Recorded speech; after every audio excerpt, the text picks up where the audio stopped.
Tartois Pharma yang memproduksi Balpirik dan Karol Superpil mempersembahkan drama radio serial Tutur Tinular. Tutur Tinular, sebuah sandiwara radio serial dengan latar belakang sejarah runtuhnya Singasari dan berdirinya Kerajaan Majapahit.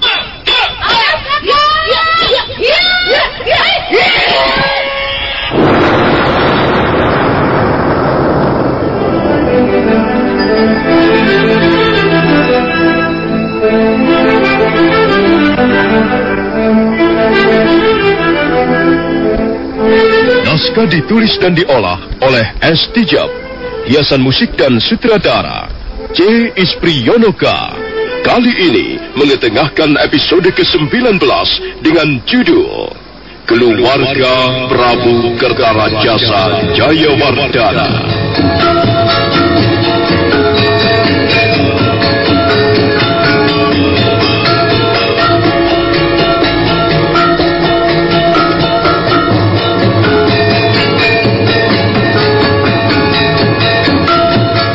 Dalam seri ke-561 ini didukung oleh para pemain Peggy sebagai Wali Kadep, Yanwar sebagai Ratanca, Eli Ermawati sebagai Mesin, dan Asdi Suhastra pembawa cerita. Selamat menikmati.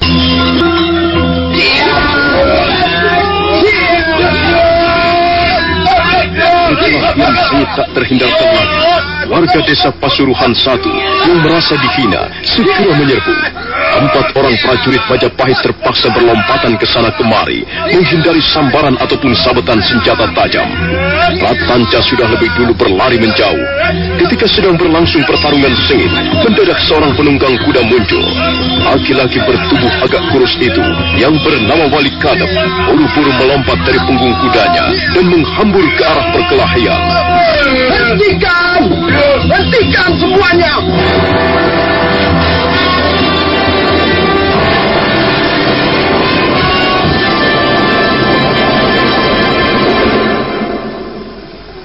Apa yang kalian lakukan di sini, ha?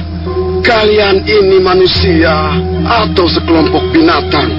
Apa tugas kalian?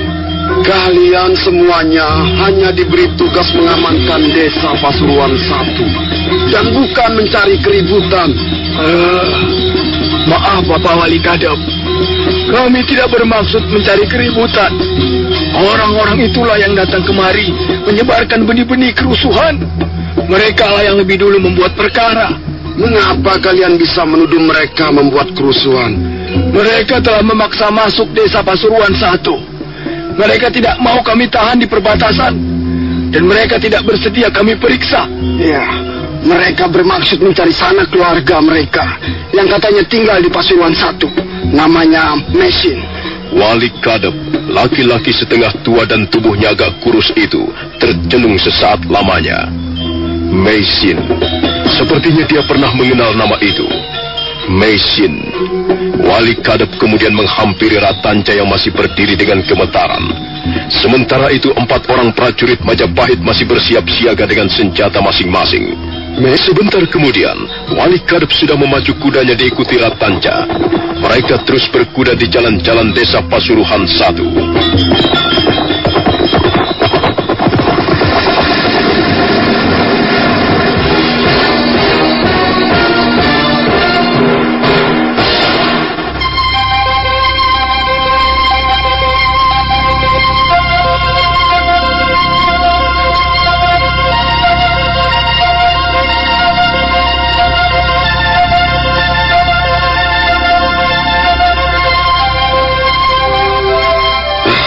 Ayo, masuklah Ratanca. Apa kau sudah melupakan tempat ini? Inilah bekas pondok Bapak Wong. Pondok ini tidak banyak berubah. Masih seperti dulu.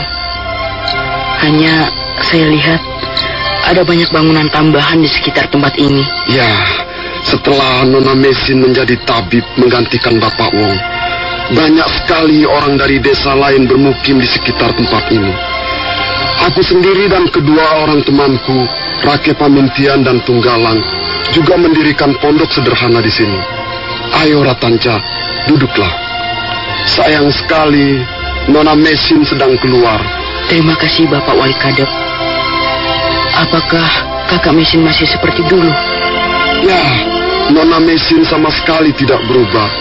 Dia masih tetap cantik, bersemangat, dan ramah. Kau nanti akan melihatnya sendiri. Saya sudah rindu sekali pada kakak Mesin. Kapan kira-kira dia akan pulang, Bapak Wali Kadep? Tidak tentu. Tapi biasanya Nona Mesin pulang tengah malam. Mungkin dia sedang mengobati penyakit seseorang di desa lain. Kau harus tahu, Ratanca. Nona Mesin sekarang sudah menjadi seorang tabib yang ternama seperti Bapak Wong.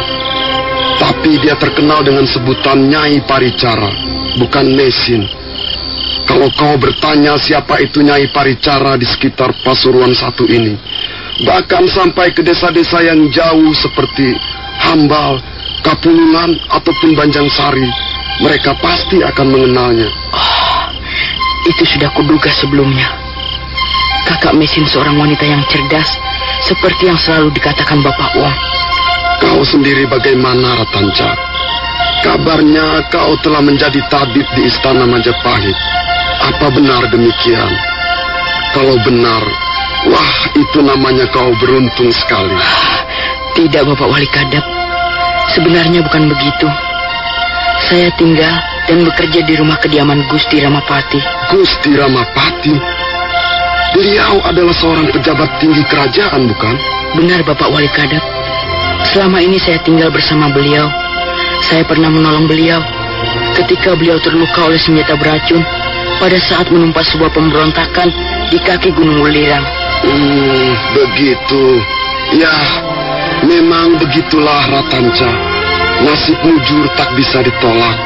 Demikian pula nasib malang. Ketika mereka sedang bercakap-cakap di ruangan serambi depan, menjelang tengah malam, terdengar suara gerobak kuda semakin lama semakin dekat. Nah, kau dengar itu, Ratanca? Pasti itulah Nona Mesin.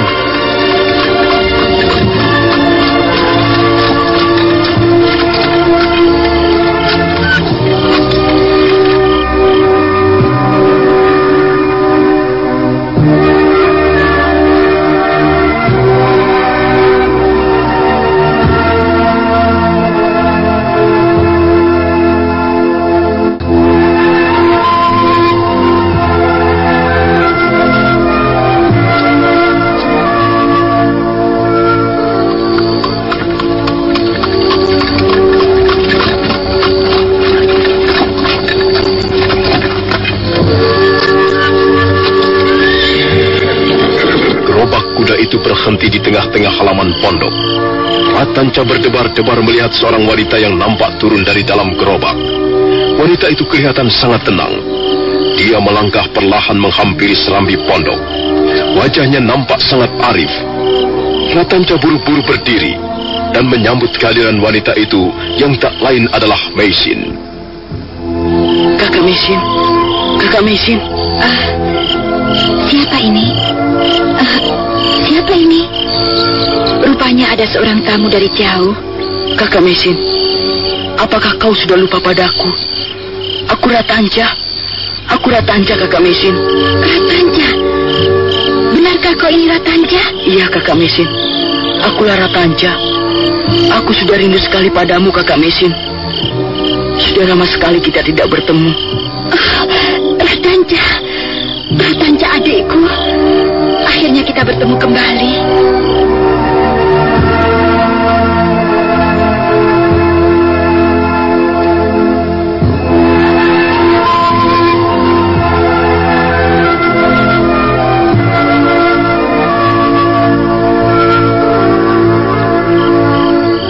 Mesin dan Ratanca segera berpelukan erat. Ratanca menangis terseduh-seduh. Demikian pula Mesin nampak menghapus air matanya yang mengalir deras melalui pipinya yang lembut.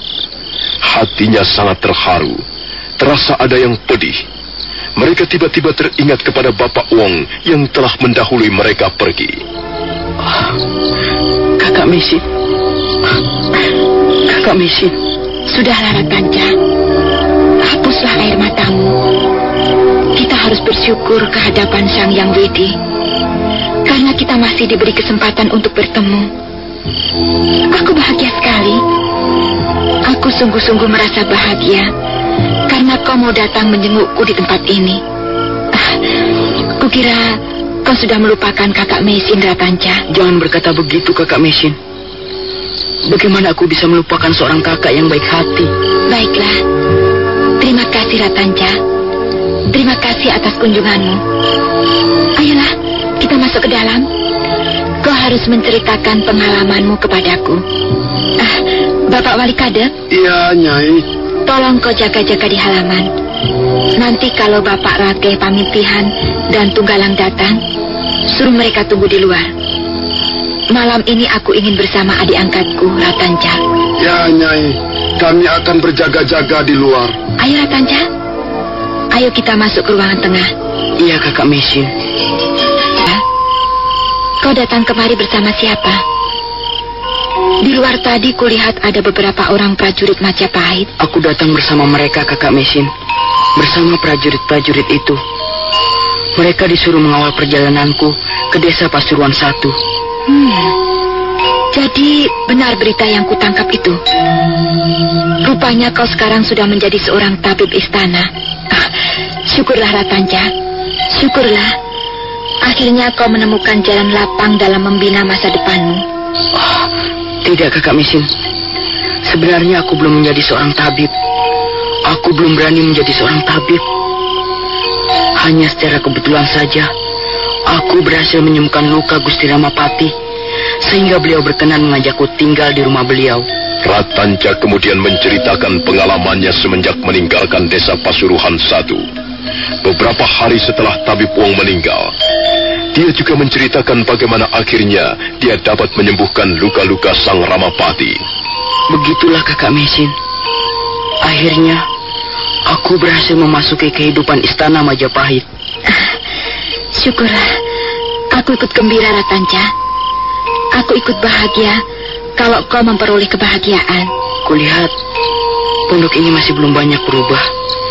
Setiap kali aku duduk di tempat ini, aku selalu teringat kepada Bapak Wong. Biasanya kita duduk bertiga di tempat ini sambil bercakap-cakap sampai jauh malam. Dan biasanya kau selalu mengantuk, kemudian tidur di atas tikar di pojok ruangan ini. Kau masih ingat itu, Ratanca?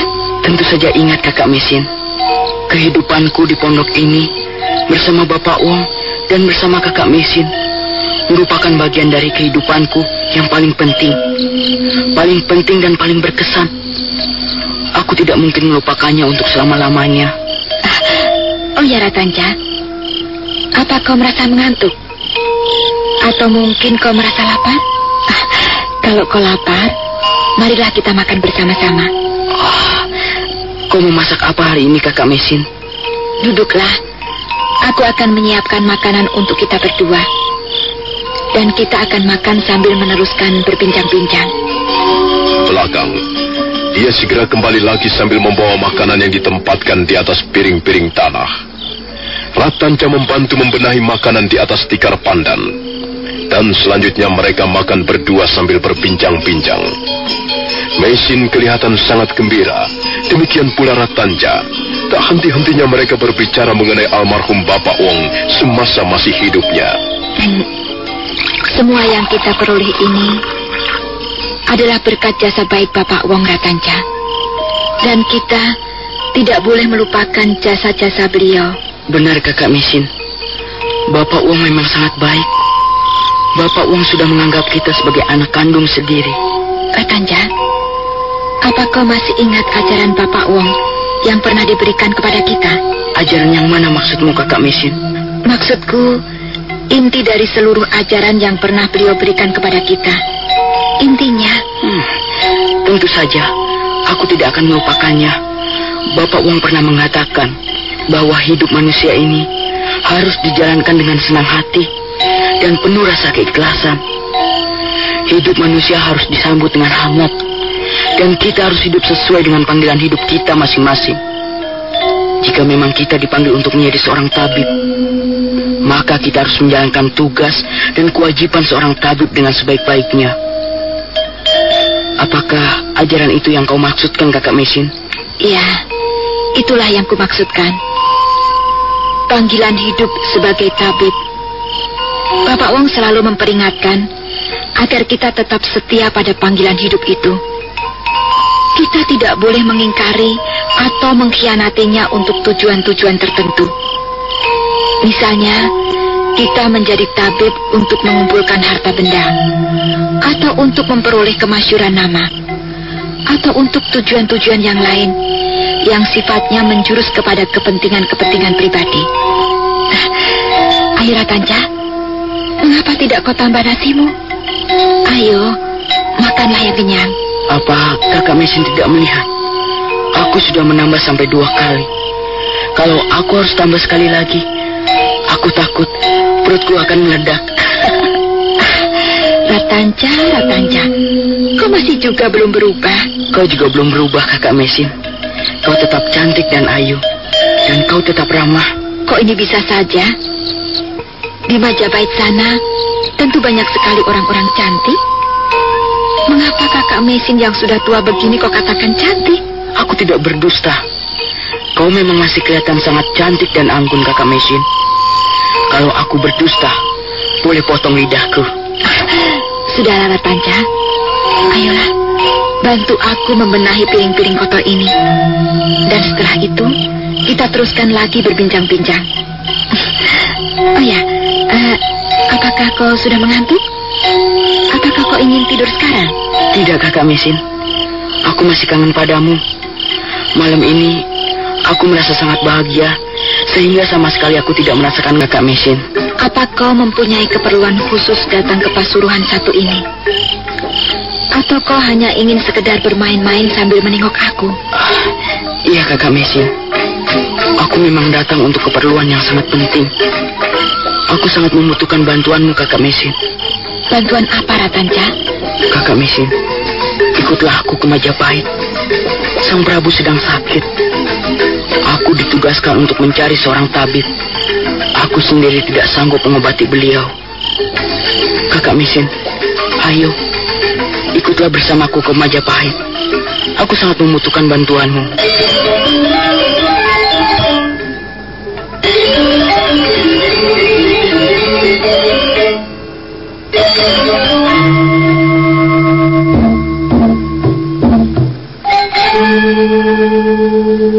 Tolonglah aku, Kakak Mesin.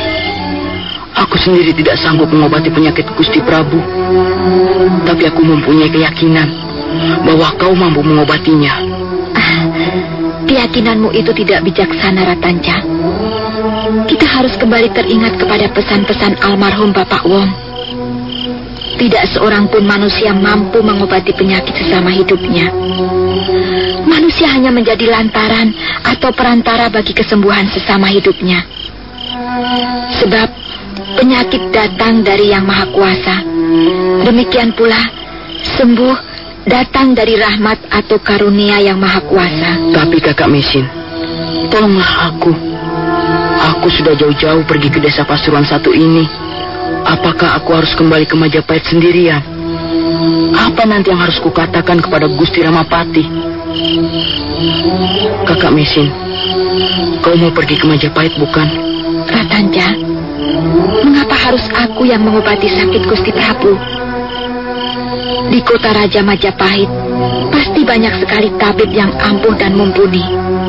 Mengapa harus aku? Kok ini ada-ada saja? Pasti kaulah yang menceritakan tentang diriku kepada Gustimu Ramapati. Aku benar-benar mendapat kesulitan, Kakak Mesin. Kalau kau tidak mau menolong aku, entah bagaimana jadinya nasibku ini. Gusti Ramapati pasti tidak akan menaruh kepercayaan lagi kepadaku. Dan pasti aku dikira suka berdusta. Ratanca, seharusnya kau berpikir masak-masak sebelum memutuskan sesuatu. Hal ini penting sekali bagi langkah-langkahmu berikutnya. Pikirkanlah dulu, renungkanlah dulu secara mendalam jika kau menghadapi suatu perkara. Kau harus melihat dari segala seginya, Ratanca. Bagaimana Kakak Mesin? Kau mau berangkat ke Majapahit bersamaku bukan? Ratanca, Sebenarnya aku sudah berjanji dalam hati. Aku tidak akan datang ke Majapahit. Sebab masyarakat di sekitar desa Pasuruan 1 ini masih banyak yang membutuhkan pertolonganku. Sedang kota Raja Majapahit sudah banyak sekali tabib. Sebenarnya aku sangat berat untuk meninggalkan Pasuruan 1. Tapi Kakak Mesin, kalau kau tidak mau datang ke Majapahit, aku juga tidak akan kembali ke Majapahit. Biarlah aku akan pergi kemana saja. Aku tidak akan berani menghadap Gusti Ramapati. Ratanja, itu namanya kau tidak bertanggung jawab. Aku tidak berani, Kakak Mesin. Gusti Ramapati itu seorang pejabat tinggi kerajaan. Kau harus berani bertanggung jawab di hadapan siapa saja. Oh, Kakak Mesin, ayolah, pergilah bersamaku ke Majapahit. Tolonglah aku, Kakak Mesin. Sudahlah, tenanglah. Aku akan memikirkannya malam ini. Besok pagi kau boleh mendengarkan keputusanku. Nah, sekarang marilah kita tidur. Kulihat kau sudah sangat lelah dan mengantuk. Ayo, tidurlah Ratanja. Lupakan dulu soal penyakit Gusti Prabu.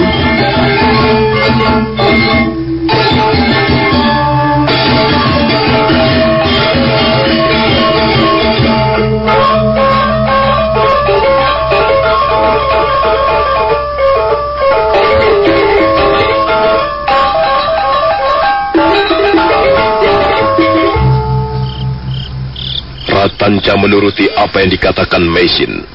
Dia segera pergi tidur. Dia tidur di bilik bekas tabib Wong. Sementara itu, Mesin tidur di ruangan biliknya di sebelah Ratanja. Malam itu Mesin kelihatan sangat gelisah. Dia sudah berusaha memejamkan matanya, tapi masih belum bisa tidur dengan nyaman. Majapahit. Apakah aku harus pergi ke Majapahit bersama Ratanja? Sebenarnya aku sudah berjanji tidak akan datang ke Majapahit. Aku sudah merasa tenang dan tentram tinggal di bekas pondok tabib Wong ini. Bagiku, desa Pasuruan 1 merupakan tempat yang paling nyaman. Merupakan tempat di mana aku dapat menenteramkan hatiku. Apakah aku harus datang ke Majapahit? Bagaimana seandainya nanti aku bertemu dengan Kakang Kamandanu? Ratanja, mengapa kau harus datang ke Pasuruan 1 dengan membawa persoalan yang sukar untuk dipecahkan? Tapi kalau aku tidak datang ke Majapahit, kasihan juga Ratanja. Rupanya dia sudah jatuh kata kepada Gusti Ramapati. Entahlah, aku belum bisa mengambil keputusan. Mesin terus berpikir keras. Dia berusaha untuk mengambil langkah-langkah yang bijaksana yang tidak akan merugikan Ratanja. Bukannya dia takut bertemu dengan Arya Kamandanu, bekas suaminya yang sekarang telah menjadi suami orang lain. Bukan karena itu. Dia hanya tidak ingin terkenang peristiwa lama. Dia hanya tidak ingin luka lama kembali mengeluarkan tetesan darah.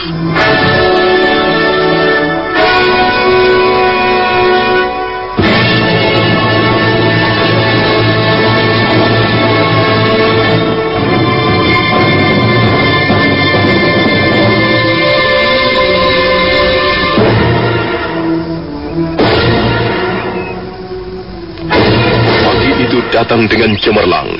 Matahari bersinar di pucuk-pucuk pohon hutan pantai. Cahayanya gemerlap menerangi puncak pondok tabib Wong. Mesin masih kelihatan sangat mengantuk. Lain halnya dengan Ratanja. Bocah remaja itu kelihatan lebih segar. Mereka berdua minum air gula aren yang masih hangat di serambi depan sambil makan ketela bakar. Namamu sudah sangat terkenal, Kakak Mesin. Menurut Bapak Wali Kadep, namamu terkenal sampai ke desa-desa yang jauh. Apa begitu, Ratanja? Aku justru sama sekali tidak merasa bahwa diriku ini terkenal sampai ke tempat-tempat lain. Aku memang biasa mengunjungi desa-desa yang jauh untuk mengobati penyakit seseorang. Apakah Bapak Wali Kadep tinggal di sini, Kakak Mesin? Kau pasti masih ingat peristiwa malam itu. Ketika Bapak Wong terluka oleh senjata beracun, Bapak Wong terluka karena perbuatan Rakeh Pamintihan, Tunggalang, dan Wali Kadep. Kau masih ingat bukan? Iya, tentu saja Kakak Mesin. Mereka adalah orang dari desa Pongging. Itulah Ratanca. Rakeh Pamintihan, Tunggalang, dan Wali Kadep sudah bertobat. Mereka sangat menyesali perbuatannya di masa-masa lalu. Dan mereka berusaha untuk memperbaiki kehidupannya yang sekarang. Mereka belajar mengenal ramuan obat-obatan dariku. Dan mereka belajar dengan tekun. Bahkan mereka memboyong anak istri mereka ke desa Pasuruan 1. Mereka mendirikan pondok-pondok sederhana di sekitar pondok Tapip Wong. Pantas. Tempat ini kelihatannya lebih ramai sekarang. Tidak seperti dulu. Dulu sepi sekali. Kita seolah-olah hanya tinggal di muka bumi ini bertiga saja. Di samping mereka bertiga, masih banyak lagi warga desa lain datang untuk bermukim di sini. Aku tidak bisa melarang mereka. Itu kemauan mereka sendiri. Oh ya, bagaimana Kakak Mesin? Kau mau berangkat bersamaku ke Majapahit? Mesin terdiam sesaat lamanya. Pandangannya menerawang ke tempat yang jauh, ke pucuk-pucuk pohon pantai. Ratanca menundukkan wajahnya dalam-dalam. Tak lama kemudian dia mendengar suara Mesin mendesah perlahan. Baiklah Ratanca, aku akan ikut bersamamu ke Majapahit. Kakak Mesin, benarkah itu? Benarkah kau mau ikut bersamaku ke Majapahit? Tenanglah Ratanca, jangan berteriak-teriak begitu. Aku akan ikut bersamamu ke Majapahit, tapi ada syaratnya. Dan kau harus memenuhi dan mematuhi persyaratan ini. Apa syaratnya Kakak Mesin? Katakanlah, apa syaratnya? Ratanca, aku mau berangkat ke Majapahit, asal kau merahasiakan siapa diriku yang sebenarnya. Aku tidak mau kau menyebut-nyebut namaku yang asli. Di Majapahit nanti, kau harus selalu menyebutku sebagai Nyai Paricara, bukan Mesin.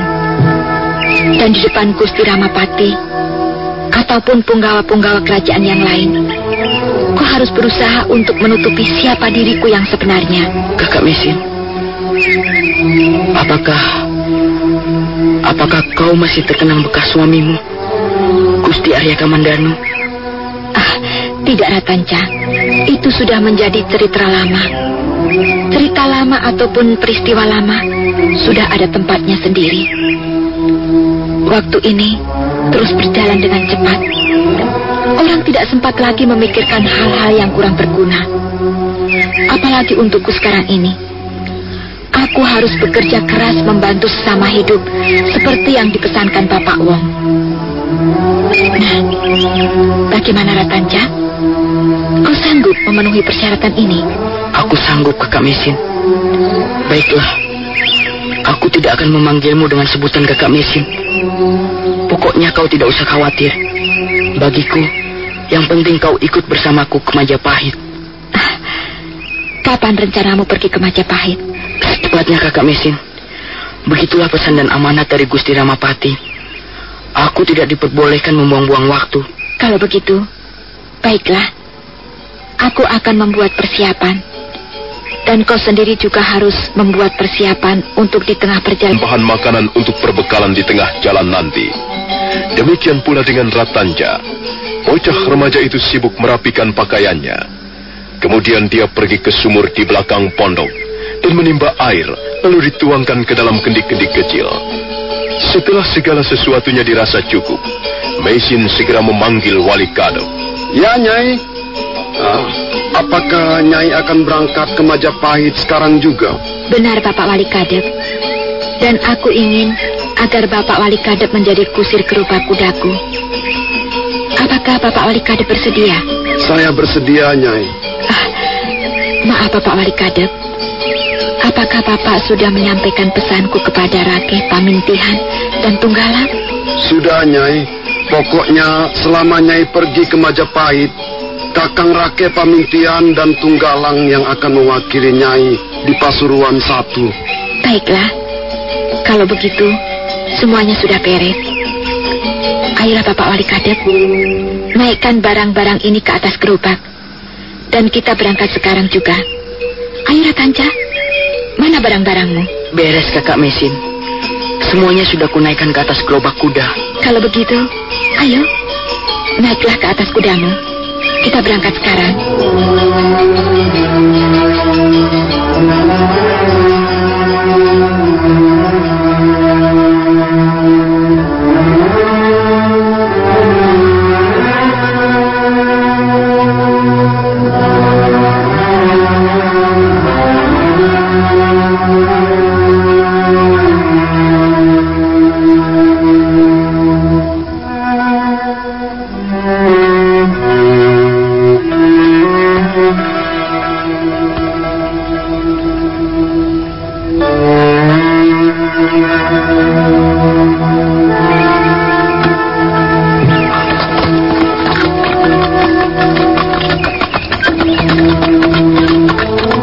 Itu juga, Mesin berangkat meninggalkan desa Pasuruhan 1. Rakeh, Pamintihan, dan Tunggalang, dan juga warga desa yang lain, mengantarkan Mesin sampai ke perbatasan desa Pasuruhan 1. Mereka terus melambai-lambaikan tangan, dan Mesin membalas lambaian mereka dari atas gerobak kuda. Gerobak kuda terus bergerak berjalan semakin jauh, dan ketika gerobak kuda itu lenyap di tikungan bukit, maka warga desa Pasuruhan 1 kembali ke rumahnya masing-masing. Ya, her, her. Ya, ya. Kalau kau lelah, tidurlah di dalam gerobak. Biarlah aku yang akan memasang tenda perkemahan. Iya, iya, iya. Mengelilingi gerobak kuda, mereka sama sekali tidak menyadari bahwa ada sepasang mata mengawasi mereka dari balik pohon-pohon hutan. Rupanya mereka akan pergi ke Majapahit. Kalau tidak salah, bocah remaja itu tadi menyebut-nyebut Mesin. Ya, Mesin. Sepertinya aku pernah mengenal nama itu. Aku pernah mengenalnya. Kalau tidak salah, dialah wanita asing yang dulu datang ke tanah Jawa ini dan membuat geger dengan pedang naga puspa itu. Mesin. Benarkah Mesin masih hidup? Kalau tidak salah, dulu aku pernah menghajarnya dengan aji tapakwisa, sehingga dia jatuh ke dalam jurang di lereng Gunung Arjuna. Apakah benar dia Mesin?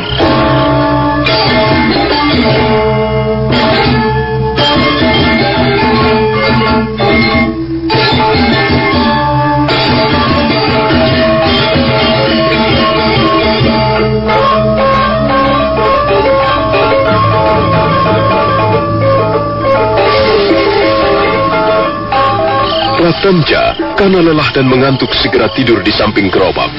Sementara keempat orang prajurit terus berjaga-jaga. Dan sepasang mata itu masih terus mengawasi mereka.